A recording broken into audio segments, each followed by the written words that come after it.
My pleasure to introduce Shannon Kern and Kelty Kearney today. Um, as David alluded to, their mission and our mission line up pretty closely, and unfortunately, they're having to deal with a lot of the vulnerable children. But fortunately, they have the volunteers with CASA looking out for the interests of those children. But Shannon, he's a local guy, Kingsport guy, grew up in Bloomingdale, and graduated from Sullivan North. He holds an associate's degree in business management technology with a management concentration at Northeast State Technical Community College. And he attended East Tennessee State and was just shy of finishing his bachelor's of criminal justice with a sociology minor.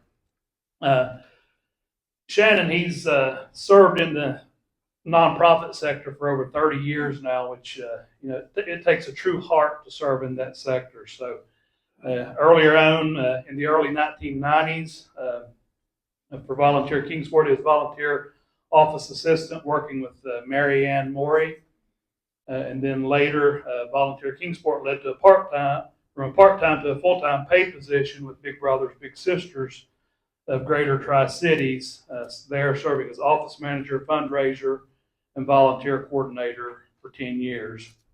In 2003, he served as administrative assistant for the Benefits to Work project based in Kingsport and operating under the statewide Independent Living Council in Nashville. In 2004, started the process of becoming a volunteer for CASA for Kids in Kingsport. And then in 2006 to present, Shannon was hired as a volunteer coordinator by Connie Steer for the Kingsport office.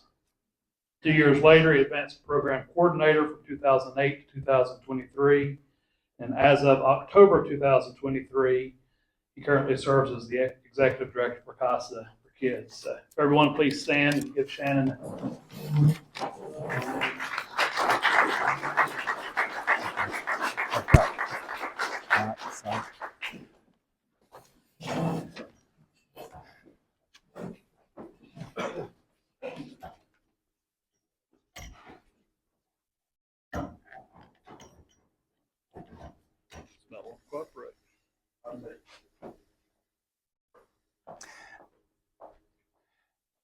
Thank you all very much for having us here today. We really do appreciate it.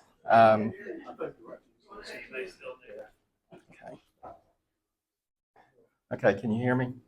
Okay. Don't we just love technological difficulties? And it always happens with CASA.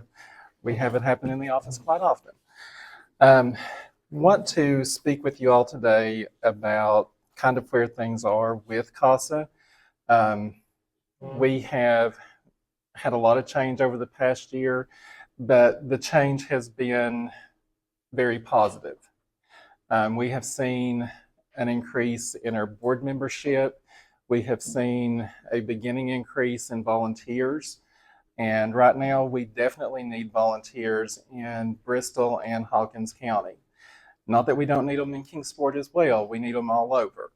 But right now in Kingsport, we have a class of 8 that are getting ready to finish up next week.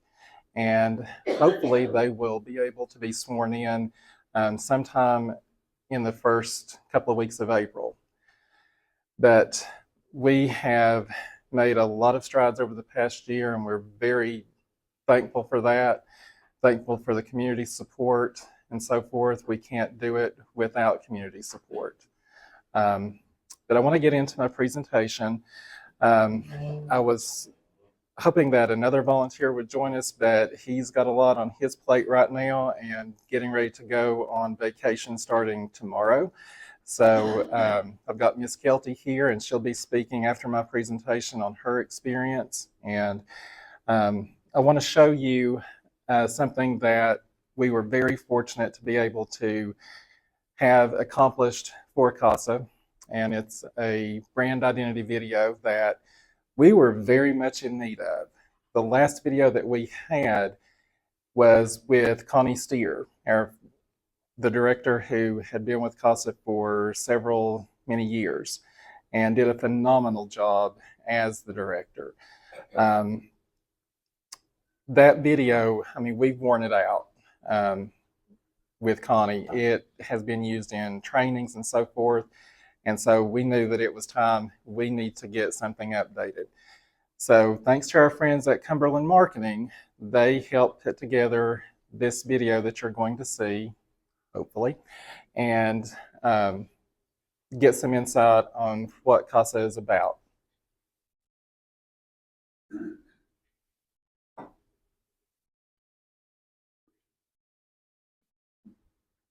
I want kids to be able to have the same opportunity I had as a child. Parents that love them, that provide a great home, a nurturing environment, and give us the opportunity to just be a kid and enjoy life. At CASA, we truly believe that every child has and deserves a chance, and that's you. That's the impact that you can make. We have opportunities in our community today where that's just not happening. I think with CASA, you have an amazing opportunity to be able to step in and hopefully make some type of an impact to be able to allow these kids who are in these less fortunate situations to thrive and have that nurturing life with a loving home and just people who care about them. When you step into a child's life as an advocate in a case, you're there for the long haul. You're their voice. Not only are you advocating with the court, but you're there to support them. You're there to be someone that's going to always be there through this whole process for them without fail. When we take a case, we are the eyes and ears for the court, basically. We're not only advocating for that child, but we're trying to give the court all the information they need to make the best decision for that child as they move forward through the ordeal they're going through. It can be intimidating sometimes when you look at what the training is and the expectations. I was there. I had no legal background, but I'm telling you, with the team from CASA for Kids, they will equip you and you'll be ready to be able to serve those kids. One of the most rewarding parts that comes out of what we do is that you know you've had a small part in making an impact in a child's life, and that's in a horrible situation. That we've given them an opportunity, hopefully, for a safe home, a nurturing home, and an opportunity to live a life that will hopefully break that cycle of abuse that they've been in.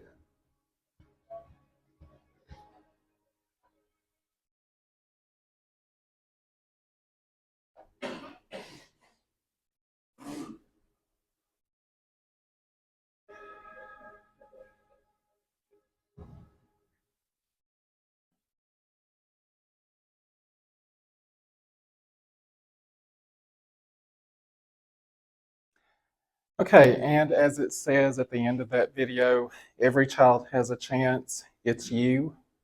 That is the most true statement that can be said. Because without individuals like you from the community, these children are going to fall through the cracks. And that is what we want to prevent as much as possible. I'm going to give just a little history lesson because a lot of people don't know how CASA first began. And it's been around for a while, not just from like 1991.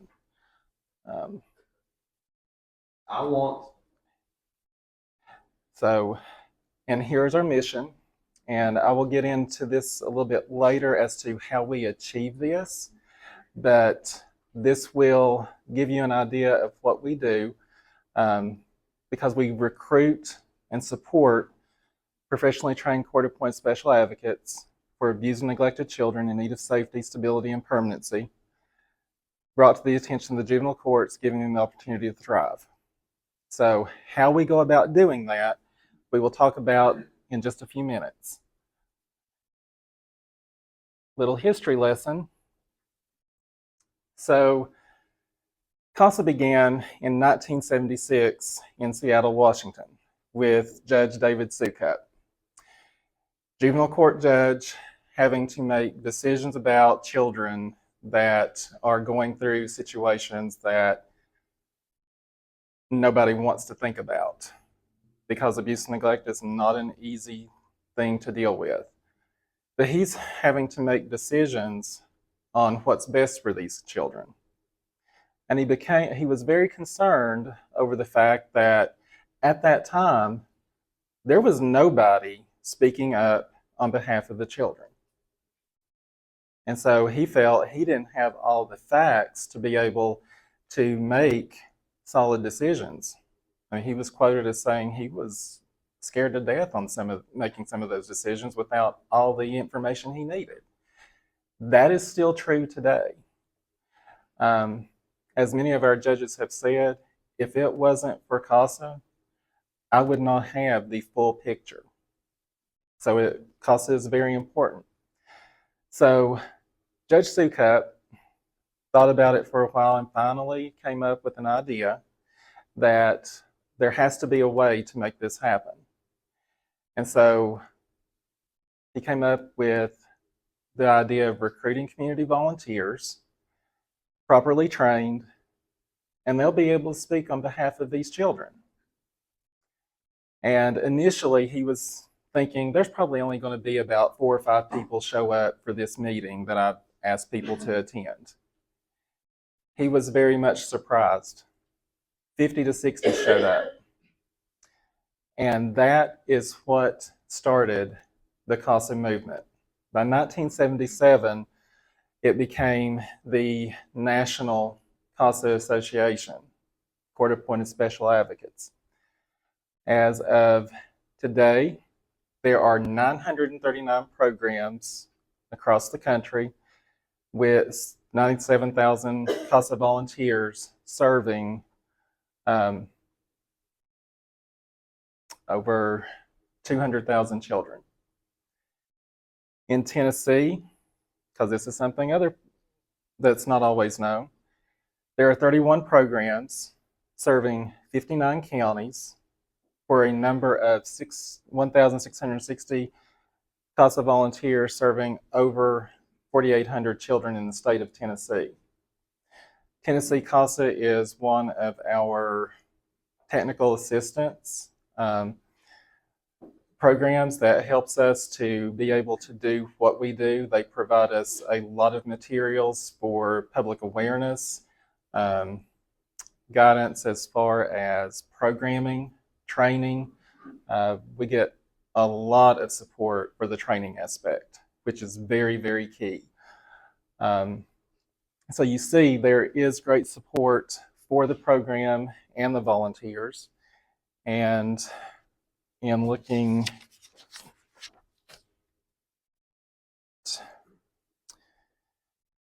don't want to lose my place. Okay. So, and with these statistics, all right, so we know, that over 1,660 volunteers. What you may not know, and I know that you probably have this paper on your table, but it's an annual statistical report. The number of volunteers that we had as of 2023 was 39. We have now bumped that up a little bit with the new class that is going forward to about 36, 37, because not everyone will finish training. We always are aware of that, but and we know that one has had to step out just recently because they are still in school and want to get that behind them. So again, we are wanting to grow that number even more, because when I first started back in 2006 on staff, there were over 100 CASA volunteers between Sullivan and Hawkins counties. And we want to be able to see the program grow back to that number. And we know it's going to take work and time. But with your all's support and help, we can make that happen. So with over 39 volunteers, national statistics show from 2021 that through the Department of Health and Human Services, there were 600,000 children that were victims of abuse and neglect. That's just in 2021, with an estimated 1,820 dying from maltreatment. These children need to have more eyes on their situation. And that's where CASA can come in and make the difference. As it's been said, CASA volunteers are the eyes and ears of the juvenile courts, particularly the judge, because we all know that judges cannot come down off the bench and go visit a child and family and see how that they're doing. That's why they implore CASA to be able to do those things.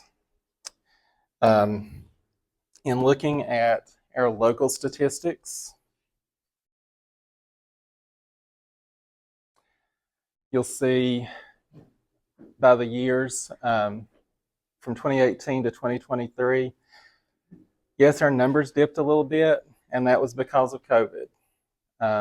Volunteers at that time, of course, everybody with shutdowns and so forth, we were still able to take some cases, but not all.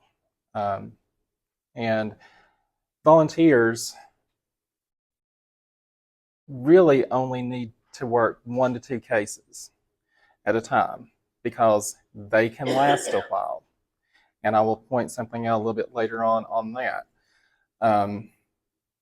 But if a volunteer does want to take on an additional case or two, program staff determines if they are at that point that they can do that.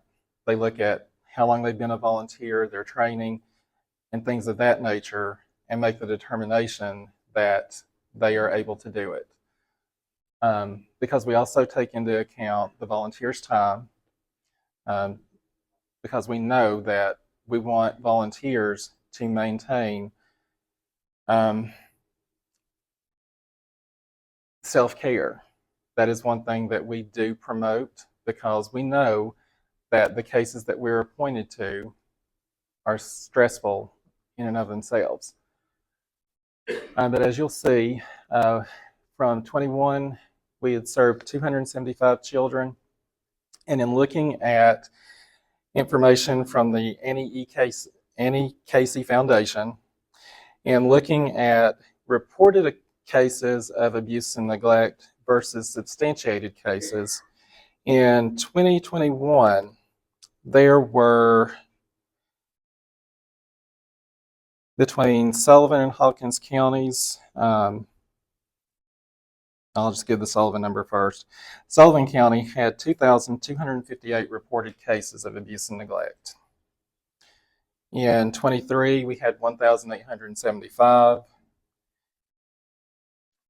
And so Hawkins County had 655 in 21, and then in 23, 619.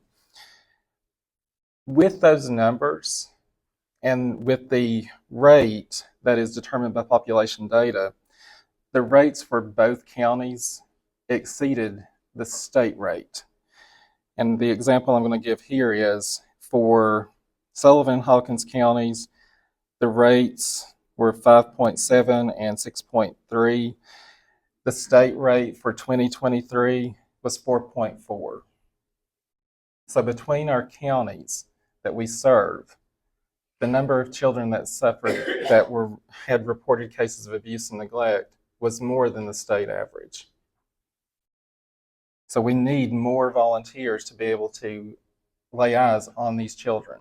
And reported cases are the ones where once the investigation is completed by the state, if there's no findings to be made, that case will close. And sometimes that's when the abuse picks right back up. Because we know from experience that in situations where substance abuse, domestic violence, trafficking, we know those things exist, they will ramp back up. For substantiated cases, in 2023, for Tennessee, there was 5,526. State rate was 3.6. For Sullivan and Hawkins counties at that time, it was 189 total. So the rate at that point again, exceeded the state rate. So abuse and neglect is very much within both the counties that we serve, but also across the entire Northeast region. We have a sister program, CASA of Northeast Tennessee, that serves Washington, Greene, and Unicoi. And we collaborate with them at times because we do have parties on a case that may live over in Washington County. And so sometimes we try to work collaboratively so that we can learn what resources are in that county to be able to help the child and family. And the same if it's further out. We've had cases go down as far as Knoxville before, and even some that go over into North Carolina currently. We try to do what the judges ask us to do in terms of laying eyes on the individuals that are wanting custody. Typically, we would go and ask for a courtesy visit from another CASA program, but that gets into liability. So we end up having to make those visits ourselves. But as you'll see here, staff also serve cases, and we all did around 41 children last year for a total of 209. And the average number of child to volunteer, we had a lot of sibling cases toward the end of last year. That drove that number up, with numbers of 4 to 5 siblings in a case at times. So, and we'll get a little bit more into what volunteer does. So, as a volunteer goes through training, and we cover a lot of topics in training, but they become a fact finder, an advocate, a facilitator. And when we refer to facilitator, it's getting the family and child connected with resources or opening doors of communication with other providers, such as DCS, Department of Children's Services, or community providers like Camelot Care, Holston Children and Youth, Holston Counseling for Parents. We help facilitate those types of relationships. A CASA volunteer also monitors the case. Once the court hearing has occurred and the judge has made his order as to what needs to happen, which could be the parents doing services for alcohol and drug, mental health. He may order a parenting assessment. He may also order supervised visitation, or it could be therapeutic visitation, especially where if a parent has been absent for, say, 4 years, and all of a sudden they pop back up and they want visitation with their children. They have that legal right, and they should go through the court to make that happen. Because what we see is children that get reintroduced to a parent that's been away for a period of time, they will end up being diagnosed with adjustment disorder. And we've had a case like that very recently, where both children were experiencing behavioral issues, and it was only increasing the more that the visits were occurring. And so, in looking back in the history of the case, had CASA been appointed on that from the start when the father first asked for that, we would have recommended therapeutic visitation, because we know that's going to be traumatic for those children to be reintroduced to someone that's been absent for so long.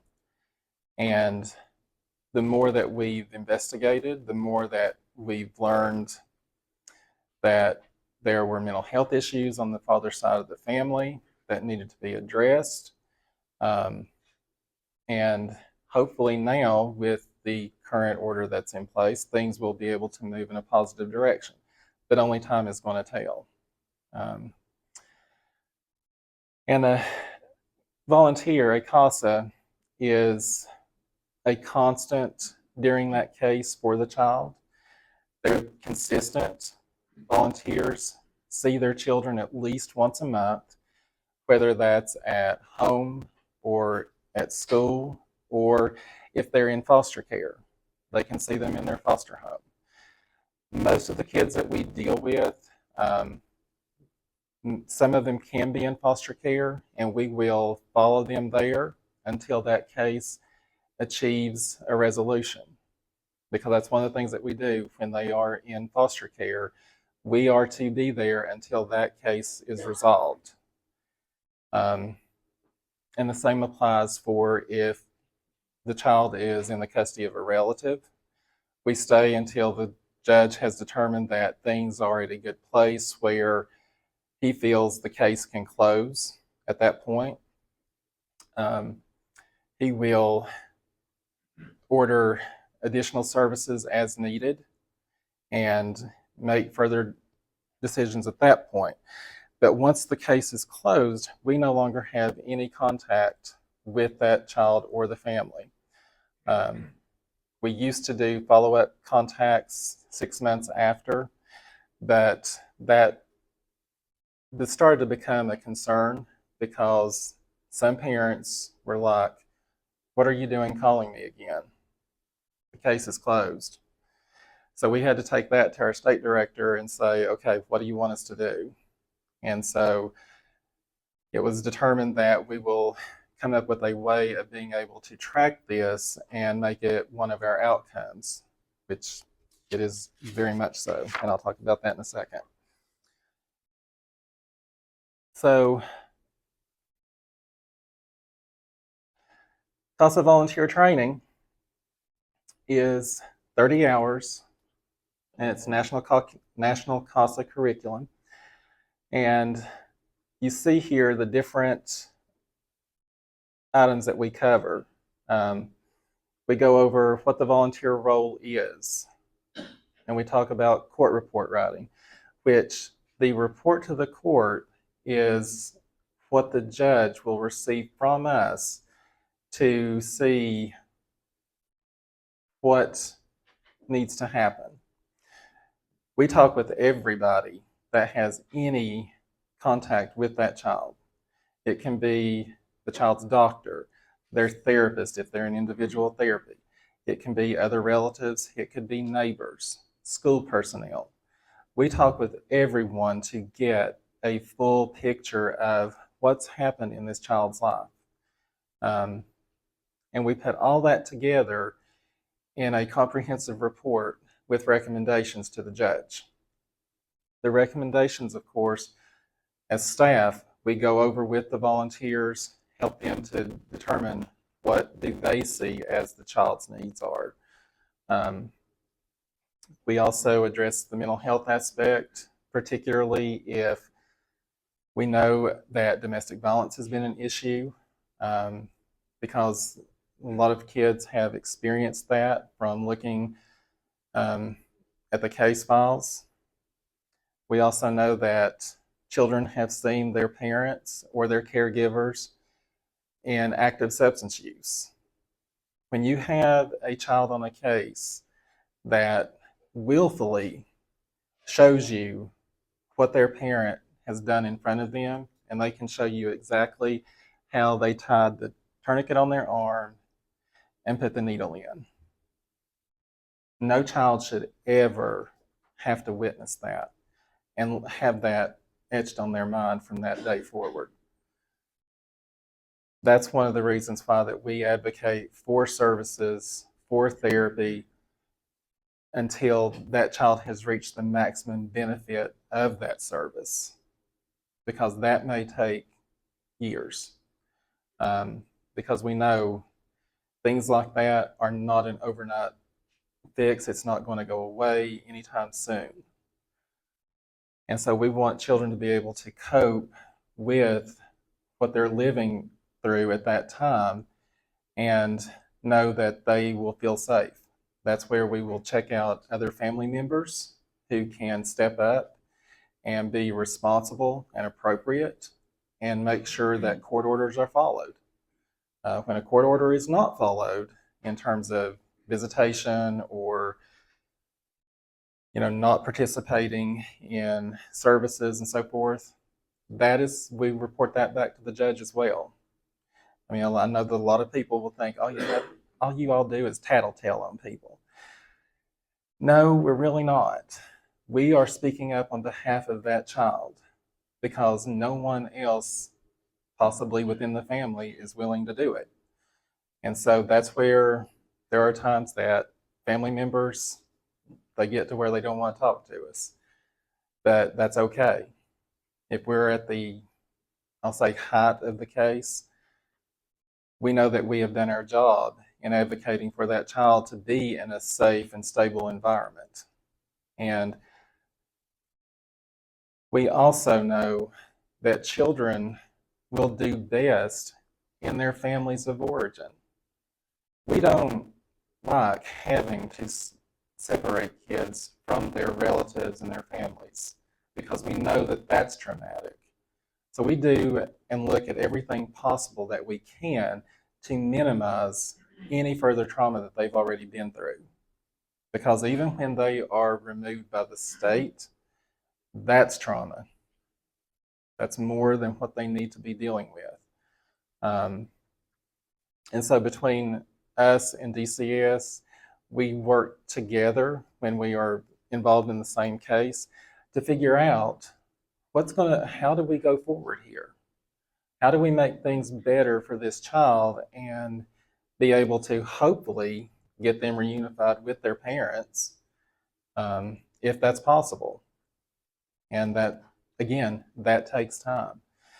Anytime that children are in foster care, the case, depending on the parents and how proactive they become, they could easily get things taken care of within a 6-month period. But history shows that when you are trying to fight several demons and so forth in your personal life, you may not achieve that. And, we've had parents that, in cases that just walked away. And it's unfortunate. But even at that time, when there was a search made for family members that could step up, there was no one.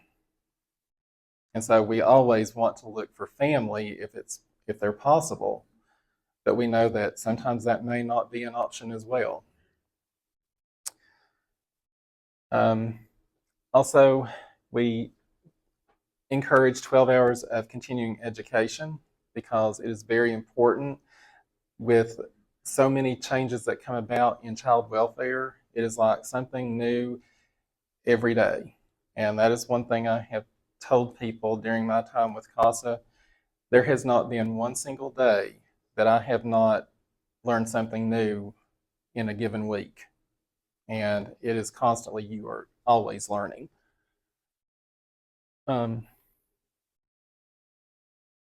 What gives us the authority to do what we do? We are under Tennessee Code annotated. That's how the judge can appoint us. And I want to say it's 37. I'm not even going to try to attempt that because I would not get the right statute. That's how we are appointed. It's just like where the judge appoints a guardian ad litem. Guardian ad litems are actual practicing attorneys in the state of Tennessee. So, and that they have to be a practicing attorney at that point. For them to be appointed, they fall under the same statute as we do.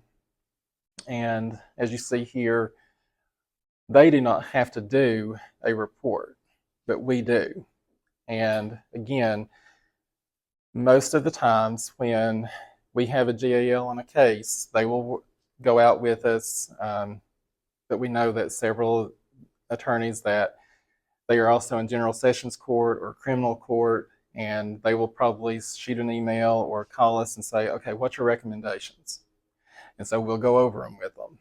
And based on what knowledge they have of the case and so forth, they may have a couple of questions about certain things, but for the most part, they always end up saying, I agree with you. And then that's what they go into court with and tell the judge. And once the judge has read the report, I mean, it becomes pretty much hands down. This is what we're going to do. Even with DCS, when we collaborated with them, we all end up on the same page. And at that point, you know that that child is going to win. Confidentiality is very, very important because juvenile court is a closed court. And we've had people on cases that thought they should be involved in the hearings and so forth, but the court has come down on that pretty hard over the last few years. It's like only the parents need to be involved. If the judge wants to hear from anybody else, he will have them come in.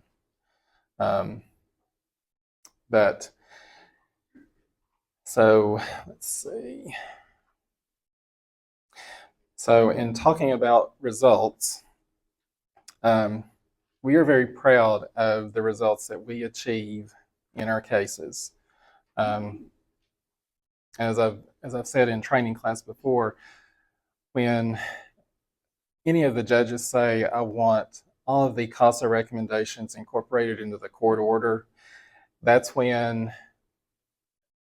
I know that volunteers feel validated for the work that they've put in, because you can spend anywhere from a minimum of 10 hours on a case to maybe 12 or 15 in a given month. And that could be doing phone calls, interviews,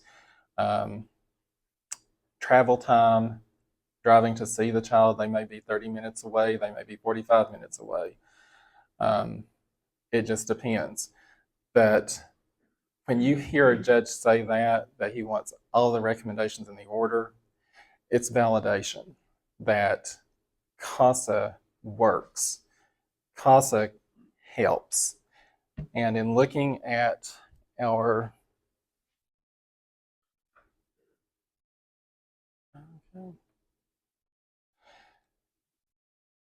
when we look at what our results are, as you see, CASA volunteers are highly effective in getting their recommendations accepted in court. In 4 out of 5 cases, all or almost all CASA volunteer recommendations are accepted. For our organization, we have a 98% rate of recommendations accepted. That is very key for us. That tells us that the judge is listening to what we say about the services recommended and needed. In terms of permanency, children are less likely to re-enter the child welfare system. Proportion of re-entries is consistently reduced by half.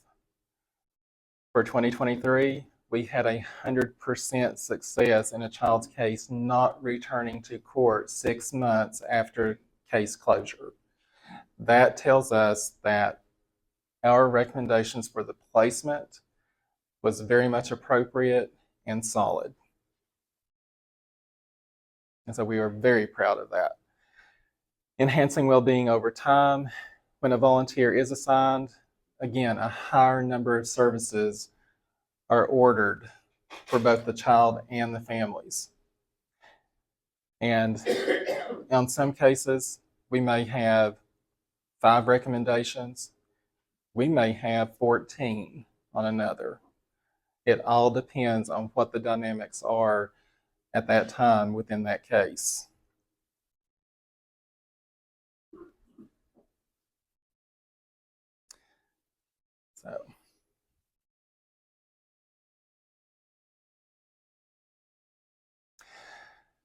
So how people can help. We currently are serving 19% of the children where we could be serving more. Back when Connie was here, we were serving 51%. Over time, with volunteers, we saw a number of volunteers decline, and a lot of that was attributed to taking care of aging parents, individual health, and I'll say it, burnout, because working these cases again is stressful, emotional. Um, there's no way to sugarcoat it. Again, abuse and neglect is not a happy topic to discuss, but it needs to be discussed, because children, with what we know with COVID, where they were locked up with their abusers for a period of time, we're only beginning to start seeing what the effects that has had.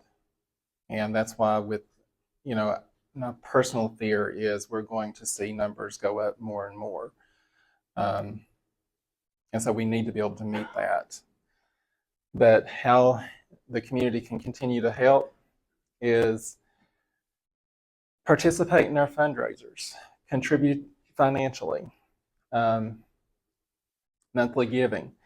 For 2022, the cost per child for our program was $1,102. Think, well, that's not too awful bad. But here's the math. The more volunteers that we have and the more children we serve, that number comes down, cost per child. We serve more children, we're making more of an impact. And it's cost effective. Because and I think I wrote it here somewhere.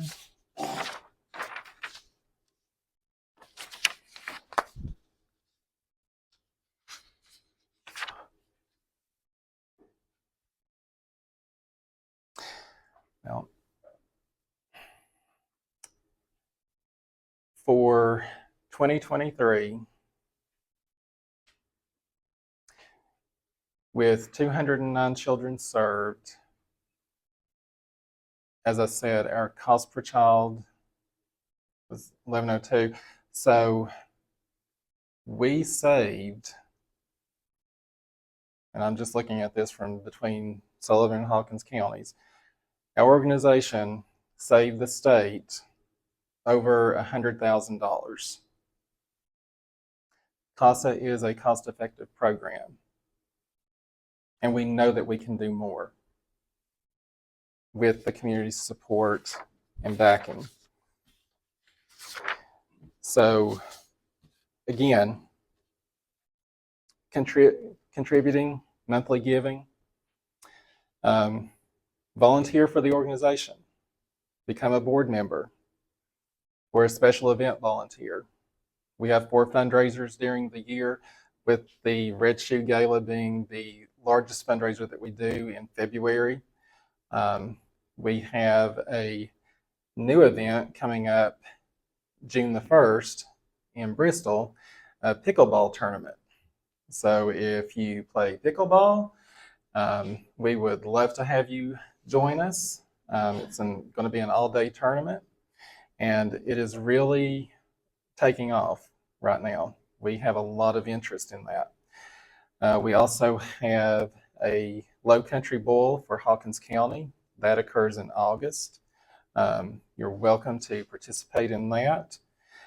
And then we also have a Friends campaign that is executed by our board of directors in sending out letters to friends and co-workers and things of that nature, asking for them to be supportive of the CASA program. And above all, word of mouth is a great marketing tool. A lot of our volunteers have come to us just because they knew somebody that was involved. And that's how we've gotten another new recruit for Hawkins County this past week, because they know somebody that's going through the current training in Kingsport.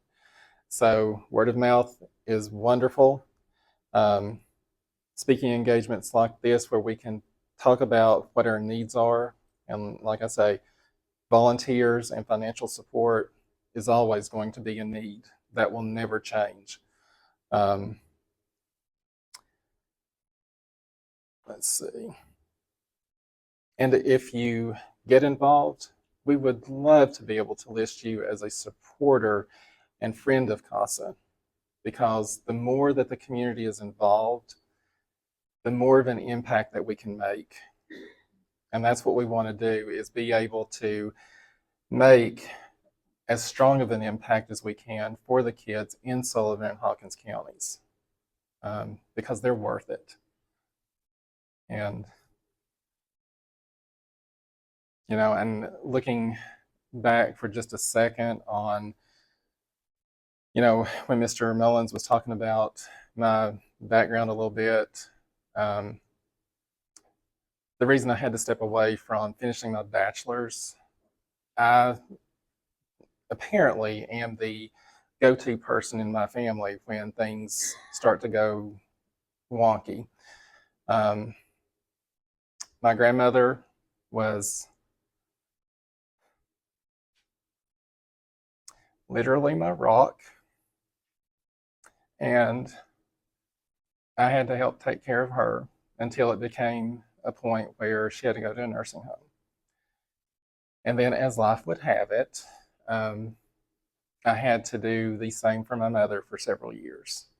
So I know what it's like to be in situations that can make it a challenge to be able to do your everyday life. Believe me, I know. And I was working full time with CASA, carrying a caseload. And yeah, there were days that I wanted to throw up my hands and say, I'm done. But it didn't happen, because I can't do that to the kids. I can't do that to the community. And I said, that will never happen. I will never falter. But we need volunteers. We need the support. And, I just want to say thank you to each and every one of you for what you do in the community, because your caring and compassion for kids is directly related to how we feel, because we care about these kids. And I know that we will keep fighting the fight as long as we can, because that's what we have to do. And so that's going to end my part. I'm going to ask Miss Kelty to come and speak about her involvement